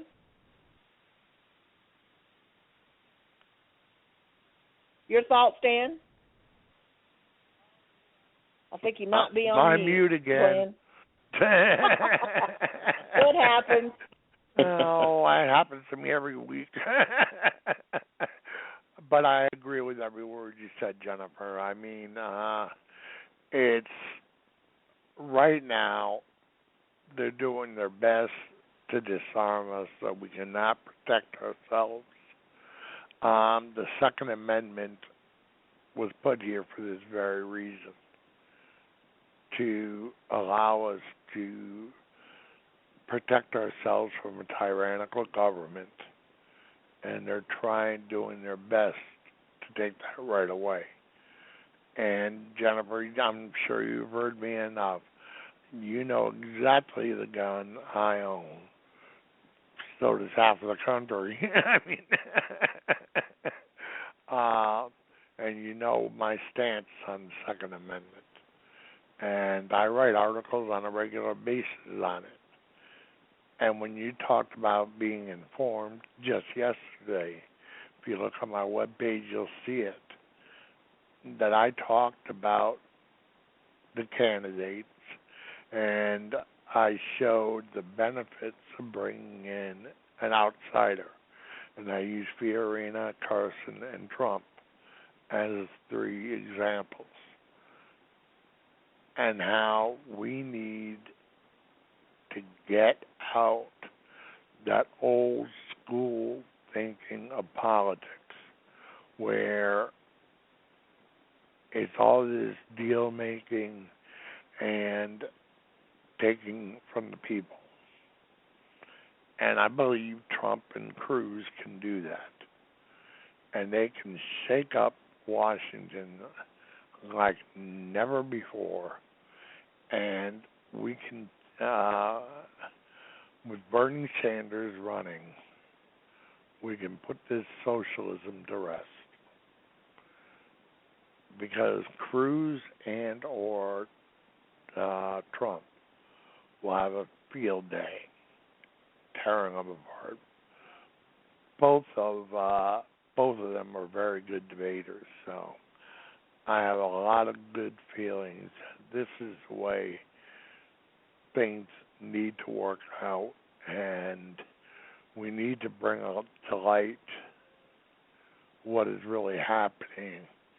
And I'm also seeing the Democratic Party on life support very shortly. It's going to go down in flames, and it's something that we need to do, and it needs to happen. And you're going to see a rebirth, a renaissance of the Republican Party at the same point, with Sarah Palin endorsing Donald Trump. She brings the votes from the Tea Party over to him. And that's a lot of people. We know that. I mean, that's going to be a lot of power. And with Cruz bringing in just the solid conservative end, because I'm a member of the Tea Party, but I consider myself, I'm a Frederick Douglass Republican. And what I'd like, Donald Trump is doing right now is he is playing the media and this whole election. He is playing it like a fine-tuned piano, because that's what Donald Trump does. Everything he is doing, and even the thing in New York, he had it all worked out in his head, how to do it, how to play this out. And he is picking and choosing exactly how to control, like right now with the birthing thing, right? He has brought it out, and he is making a fight out of it, because when he's doing it, in doing so, he's controlling the entire issue. He has full control over what's going on. And I'm sure Cruz, several months ago, had Trump's lawyers look into this. And we know that Trump has the best lawyers in the country. I mean, Trump has the best of everything. And they assured Cruz that there's no issue. And Trump knows that, but he knows that the Democratic Party is going to file a lawsuit. So instead, let's bring it out in the open. I'll pretend I'm attacking you on it, and then this way we can control the whole thing, and then we'll bring it to the Supreme Court under our terms, and we'll get it proven and put to bed before the general election. Then the Democratic Party doesn't have a darn thing to work off. Because we can just go back and say, hey, listen, the Supreme Court just ruled 6 months ago on this. When it comes down to the laws being passed on the Second Amendment, you're also going to find out they're just laws. They can be overturned. And you're going to see Cruz and or Trump just going tick, tick, tick, and just getting rid of all those laws that were constitutionally illegal.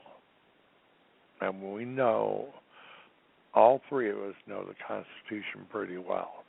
And we know that you cannot put, as federal government, you have no authority to put any law on an amendment. It is 100% against the Constitution, and any good constitutional lawyer can prove that. I mean, it is written out in the second and the fourth articles, Article 2 and Article 4. So we can get rid of all those laws in a matter of months. And there's not a darn thing the other side can do about it. Trump is a winner. We know that. Trump doesn't lose. He has made himself one of the largest corporations, privately held corporations in the world. And he did it on his own. Why? Because he doesn't lose. Plain and simple. The guy had one of those brains that God gave, him such a very, very special gift. And he is utilizing it down to a T. And his son yesterday was being interviewed on his show. And his son said, Dad doesn't lose. And look at his life. He's never lost. He brought it out. He does things exactly how he wants them to happen. He can play the media like a fine-tooth comb. He can play everything. And we know that. And he's our savior. He's the one that's going to assure the outcome of this election. And in the process, he's going to bring out voters who haven't voted, who are not active in the political system, who are going to vote for him on name recognition only. And again, we're winning people over. We're seeing moderate Democrats jumping ship and becoming Republicans on a daily basis. Some of them are trying to create problems, but, I get attacked on a regular basis. And I just simply ask them the basic questions. And, of course, since we're in the right, they can't support their arguments. So they pose us no real danger as long as we know our part of the game. And that's our job as doing this show, is to relay that. Jennifer, you're doing all your work with the Second Amendment, and by informing people about the Second Amendment, then, that part of the game is being already taken care of. Glenn, you're showing how God is needed in our country to grow and to be as great as it can be. And that's another part of the tool. And you're also bringing to light the problem with the immigration issue. And I believe that God honestly put you through this for this very reason, what's happening today. Mm-hmm. And I really believe that's the truth. It wasn't a fun ride for you, but on the other hand, it's going to shed light on the truth, on what is really happening. So, in the end, it's going to work out 100% in your favor, and I believe that with all my heart, body, and soul.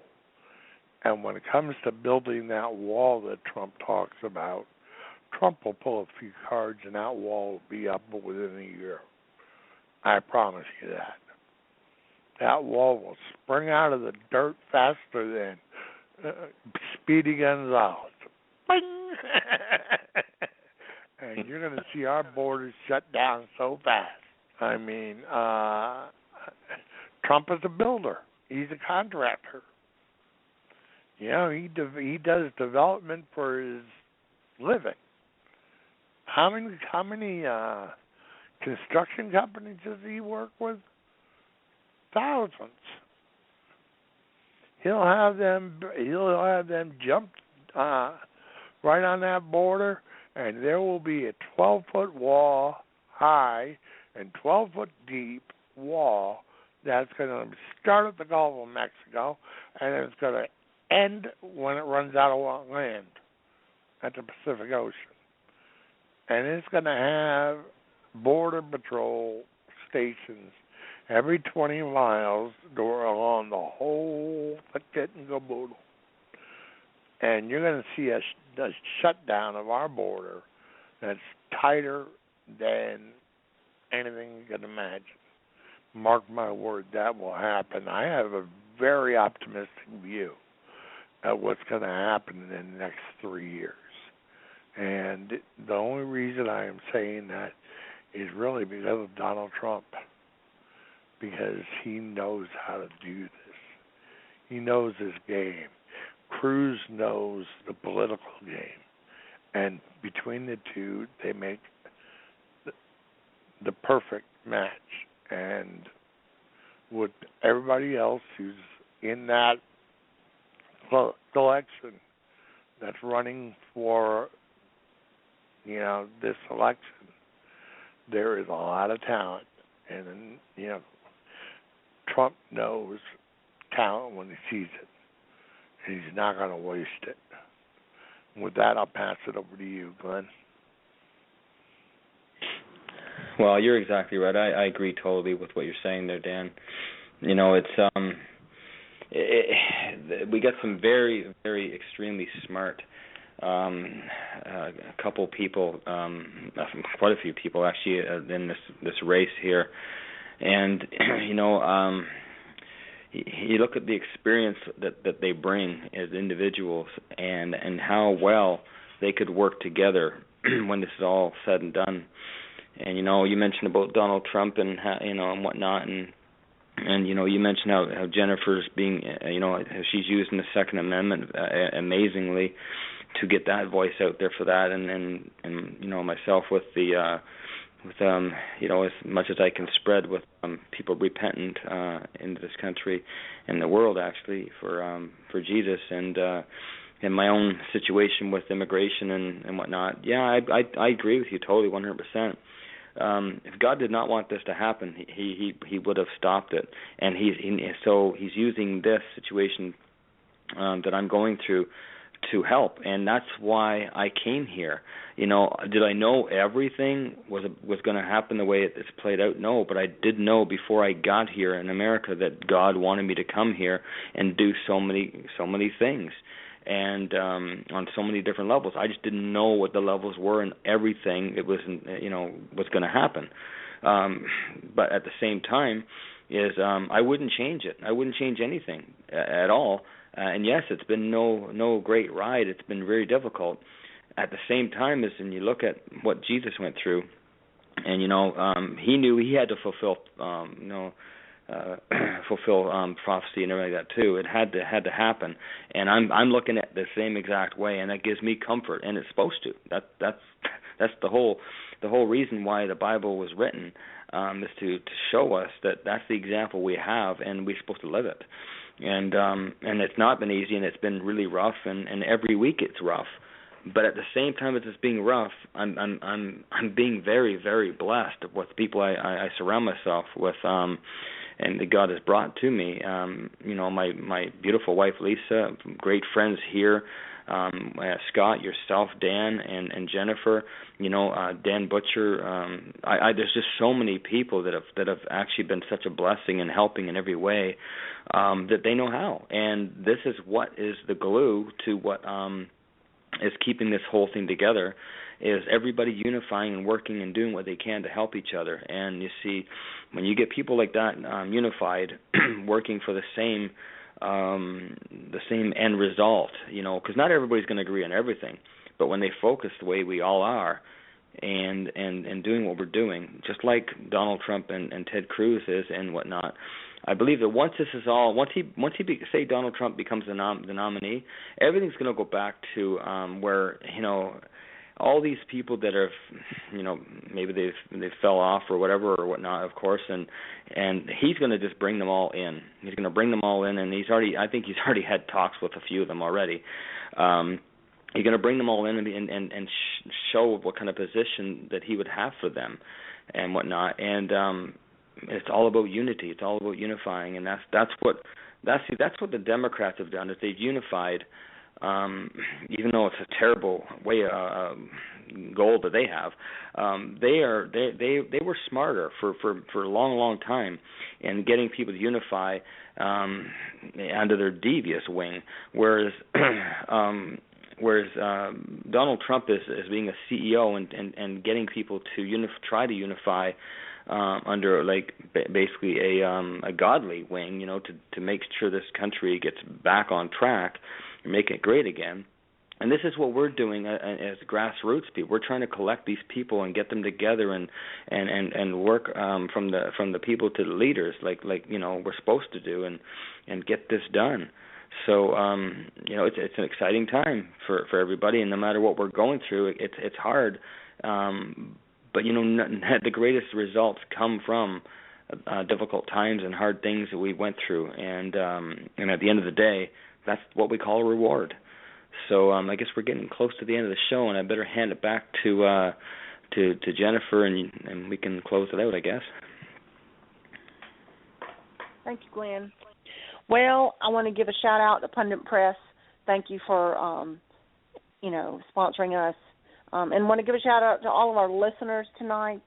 Thank you, and for those who may not know. You can listen to us in the archive, so go back and check us out, our previous shows, tonight's show. It's been a good night. Thank you, Dan and Glenn and Scott. Don't want to forget Scott Osborne over there in Texas. Anyway, we have a lot coming up. Stay tuned, pay attention to what's going on, and we will be having some really hot button topics coming up soon. But with that, I want to say, once again, pay attention, be alert, watch your six. And with that, I'm going to turn it over to Dan Wilson to close out the show.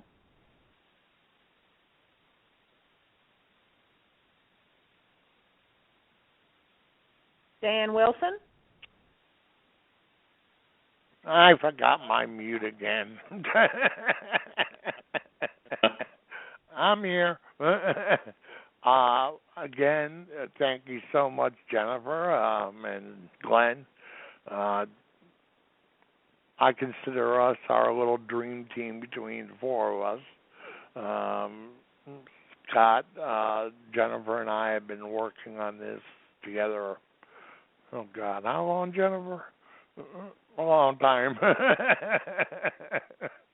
We've been on American sovereignty, with parental sovereignty, and then we met Glenn and brought him into our little happy little family, and we all work real well together, and we've all become real good friends over the past few years, and I really cherish that. And with everybody, as Jennifer said, stay aware. Look into who you're voting for, and make sure you make the right decisions.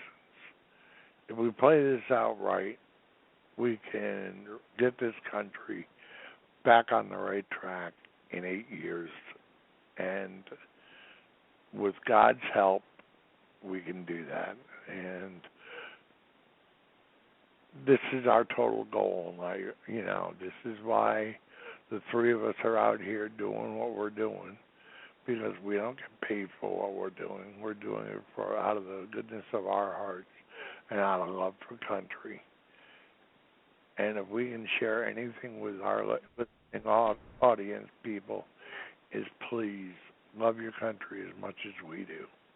And with that, I think I'm going to end our day with Red Skelton, because I think it's very appropriate that people need to listen to this on a daily basis because Red tells us why and what the Pledge of Allegiance truly means to all of us. God bless all of you, and we'll see you next week. And take it away, Glenn. I mean, Red or whoever. Okay. I remember a teacher that I had.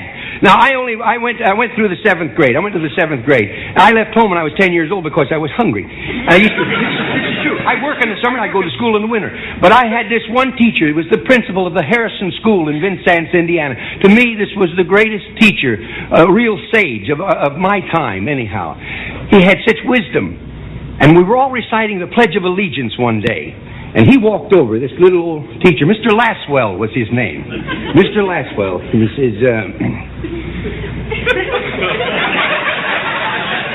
says, I've been listening to you boys and girls recite the Pledge of Allegiance all semester. And it seems as though it's becoming monotonous to you. If I may I recite it and try to explain to you the meaning of each word. I, me, an individual, a committee of one, pledge, dedicate all of my worldly goods to give without self-pity, allegiance, my love and my devotion to the flag, our standard, O glory, a symbol of freedom. Wherever she waves, there's respect, because your loyalty has given her a dignity that shouts freedom is everybody's job. United. That means that we have all come together. States. Individual communities that have united into 48 great states.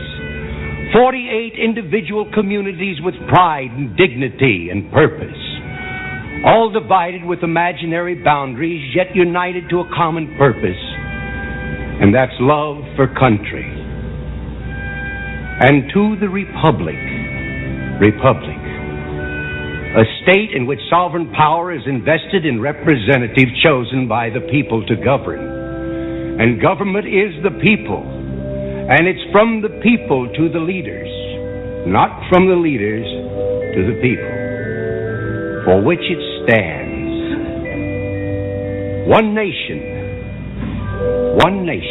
meaning so blessed by God, indivisible, incapable of being divided, with liberty, which is freedom, the right of power to live one's own life without threats, fear, or some sort of retaliation, and justice, the principle or qualities of dealing fairly with others.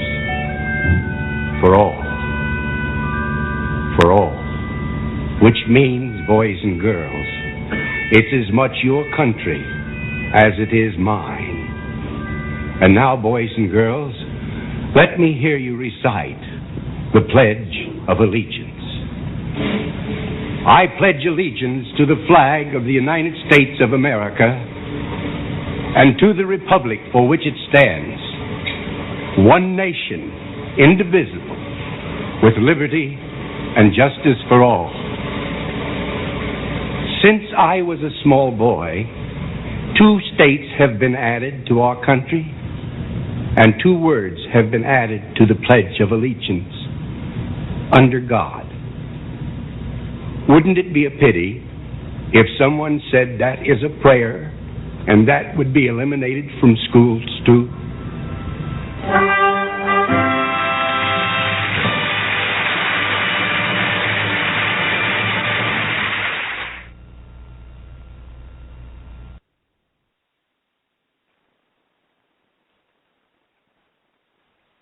Geico presents sharing versus oversharing. Way early this morning, Brad Higdon shared a major spoiler alert from everyone's favorite hit show, sad emojis to express his feelings about the plot twist, and a playlist he made to drown out his sorrows? Dude, oversharing alert. Brad, Geico has something worth sharing with those who haven't befriended you. Like how you could save hundreds on your car insurance at Geico.com. So stop moping about the post-apocalyptic world and start saving in the real world. Geico. 15 minutes could save you 15% or more on car insurance.